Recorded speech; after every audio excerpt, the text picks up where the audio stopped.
بسم اللہ الرحمن الرحیم۔ شروع اللہ کے نام سے جو بڑا مہربان اور نہایت رحم کرنے والا ہے۔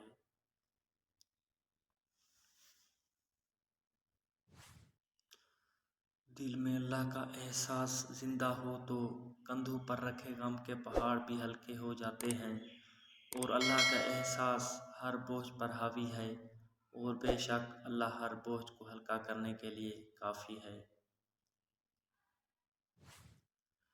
نماز میں سب سے زیادہ اس شخص کو اجر ثواب حاصل ہوتا ہے جو سب سے زیادہ دور سے چل کر آئے۔ عمر سے زیادہ حالات انسان کو جلدی بوڑھا کر دیتے ہیں۔ انسان کو کام اور محنت سے اتنی تھکاوٹ نہیں ہوتی جتنا لوگوں کے رویے تھکا دیتے ہیں۔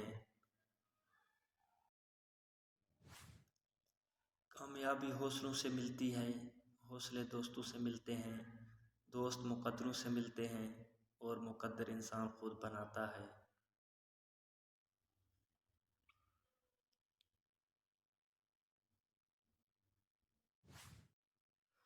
ہر کامیاب شخص کے پاس ایک تکلیف دہ کہانی ہوتی ہے، اور ہر تکلیف دہ کہانی کا انجام کامیابی ہوتی ہے۔ اس لیے تکلیف کو برداشت کرنے کی عادت ڈالو اور کامیابی کے لیے تیار ہو جاؤ۔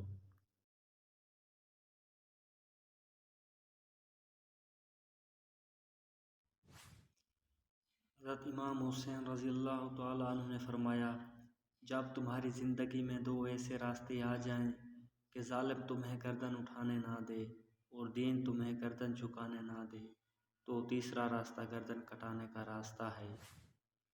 فرمان مصطفیٰ صلی اللہ علیہ وسلم، رشتہ کاٹنے والا جنت میں نہیں جائے گا۔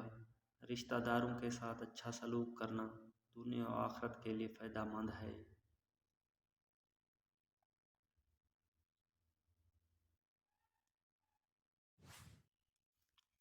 حضرت علی فرماتے ہیں کہ دوستی اور محبت ان سے کرو جو نبھانا جانتے ہوں، نفرت ان سے کرو جو بھلانا جانتے ہوں، اور غصہ ان سے کرو جو منانا جانتے ہوں۔ اگر تم سے کوئی بھلائی کی امید رکھے تو اسے مایوس مت کرو، کیونکہ لوگوں کی ضرورت کا تم سے وابستہ ہونا تم پر اللہ تعالیٰ کا خاص کرم ہے۔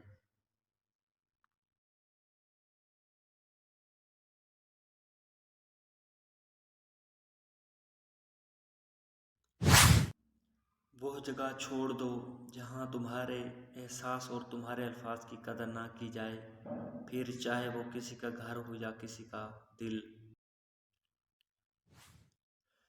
زندگی میں ہمیشہ اپنے چاہنے والوں کو اپنی کمی محسوس کراؤ، مگر یہ دوری اتنی لمبی نہ ہو کہ کوئی آپ کے بغیر جینا سیکھ لے۔